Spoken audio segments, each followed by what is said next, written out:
የራስ ቅል ማሳከክ በብዛት አስቸግሮሻል? እንዲሁም ደግሞ የፀጉር ማሳከክ በብዛትስ ሰልችቶሻል? እንግዲያውስ የራስ ቅል ማሳከክን በእጅጉ የሚከላከል ድንቅ አንድ ውህድን ድራሹን የሚያጠፋ እናም ፀጉርሽ ምቾት አግኝቶ እንዲያድግ አንቺም ምቾት እንዲኖርሽ የሚያደርግ አንድ ውህድን በዚህ ቪዲዮ ላይ እነግርሻለሁ። ሰላም እንዴት ናችሁ? ውድ የዩቲዩብ ቻናል ቤተሰቦቼ በዚህ ቻናል ላይ ስነ ውበትን አጠቃላይ የስነ ውበት ጤናን እናም ስነ ውበታችንን እንዴት እንደምንጠብቅ በዚህ ቻናል ላይ በየቀኑ ማስተምር ይሆናል። ለቻናሉ አዲስ ሆናችሁ ሰብስክራይብ በማድረግ ቪዲዮን ጀምሩት። ቤተሰብ ሆናችሁ ደግሞ እስከ ቪዲዮ መጨረሻ ድረስ ላይክ በማድረግ አብራችሁን ቆዩ። የራስ ቅል ማሳከክ በብዙ ምክንያቶች ሊመጣ ይችላል። ዋና ዋናዎቹ አሁን የምነግራችሁ መንስኤዎች ሊሆኑ ይችላሉ። የመጀመሪያውና አንደኛው ፎሮፎር ወይም ደግሞ ደንድሩፍ ነው።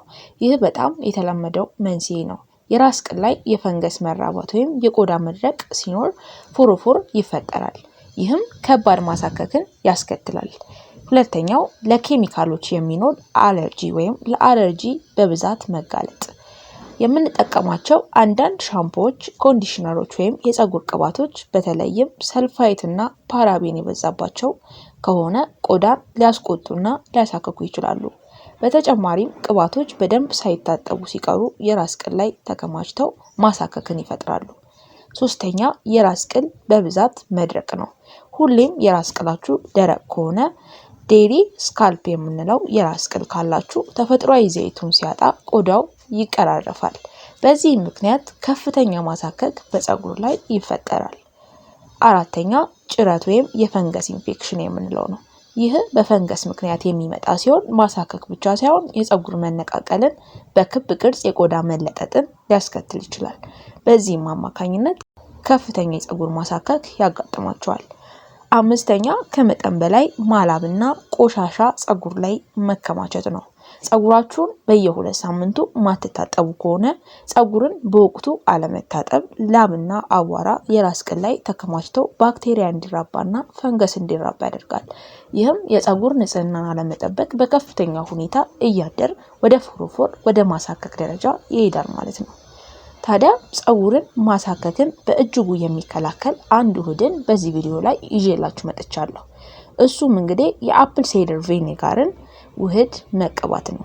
የአፕል ሳይደር ቪኒጋር የራስ ቅልን ፒኤች ሌቭልን በማስተካከል ባክቴሪያና ፈንገስን በመዋጋት እንዲሁም የደረቀ ቆዳን በማርገብ የማሳከክ ስሜትን በአንዴ ለማጥፋት በጣም ውጤታማ መፍትሄ ነው። ብዙዎችም ተጠቅመውት እፎይታን አግኝተዋል። አጠቃቀሙም አንደኛና በመጀመሪያ 2 የሾርባ ማንኪያ የአፕል ሳይደር ቪኒጋርን በአንድ ኩባያ ለብ ያለ ውሃ ጋር በደንብ ማማሰል ወይም መደባለቅ። በሁለተኛ ደረጃ መቀባት ነው። ፀጉራችንን በሻምፖ በደንብ ከታጠብን ከጸዳነው በኋላ የአፕል ሳይደር ቪኒጋር ውህዱን በፀጉራችን ስሮች ላይ በደንብ በስፕሬይ በመርጫው መቀባት። በሶስተኛ ደረጃ ፀጉራችንን በጣቶቻችን ከ3 እስከ 5 ደቂቃዎች በቀስታ ማሳጅ ማድረግ። ይህም ፎሮፎሩን ዘልቆ ወደ ውስጥ በመግባት ፈንገሶቹ እንዳይራቡ ወይም ደግሞ ፈንገሱን ከነሱ ለማጥፋት ይረዳናል። በአራተኛ ደረጃ ሙልጭ አድርጎ ውህዱን ከራስ ቅሎ ላይ ማስወገድ እንዲሁም መታጠብ ነው።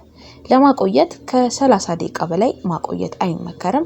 30 ደቂቃ ቆይታችሁት መታጠብ ነው። ምክንያቱም ይሄ ውህድ የሚያስፈልገው ለፀጉራችን እድገት ወይም ደግሞ ለፀጉር መፋፋት፣ ለፀጉር ብዛት አይደለም። ዋነኛ ዓላማው የፀጉር ፈንገስን ከፀጉር ቅሉ ላይ ወይም ማሳከክን ለመከላከል ብቻ ነው። ስለዚህ በቶሎ ከ30 ደቂቃ በላይ ማቆየት አይመከርም። ይህ ውህድ ፀጉር ለማሳደግ ወይም ፀጉር ለማፋፋት እንዲሁም ፀጉርን ለማብዛት የምንጠቀመው ውህድ አይደለም። አንድና አንድ ዓላማው የፀጉር የራስ ቅልን ጽዱ ለማድረግና ፎሮፎሩን በማስወገድ ማሳከክን ለመከላከል ብቻ ነው። ስለዚህ ከ30 ደቂቃ በላይ ፀጉር ላይ እንድታስቀምጡት አይመከርም። ይህንን የአፕል ሳይደር ቪኒጋር 2 የሾርባ ማንኪያን በአንድ ኩባያ ውሃ በምትጠቀሙት መጠን ያህል ውስጥ በመጨመር ፀጉራችሁን በዛ ውሃ በደንብ በስፕሬይ መቀባት፣ ከ3 እስከ 5 ደቂቃ ማሸት፣ ከ30 ደቂቃ በላይ ደግሞ አለማቆየት 30 ደቂቃ ቆይታችሁ መታጠብ ማለት ነው። ይህንን አድርጋችሁ የፀጉር ማሳከክን በአንድ ቀን ውስጥ ወይም ደግሞ በሳምንት ውስጥ ለውጡን ታዩታላችሁ። እመኑኝ ይሰራል። ይህንን አድርጋችሁ የፀጉር ማሳከክን እፎይታን ማግኘት ትችላላችሁ ማለት ነው። ታዲያ በሌላ አስተማሪ ቪዲዮ እስከምንገናኝ እኔንም እናንተንም ቸር ያቆየን። እወዳችኋለሁ። ባይ ባይ።